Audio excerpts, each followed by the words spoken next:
di sini saya akan menjelaskan tentang 9 kriteria Hill dan ukuran-ukuran epidemiologi.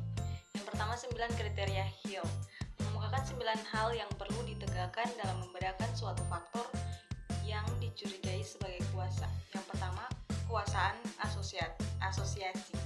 Semakin kuat asosiasi, maka semakin sedikit hal tersebut dapat merefleksikan pengaruh dari faktor-faktor epidemiologi lainnya. Yang kedua, konsistensi. Replikasi dari temuan oleh investigator yang berbeda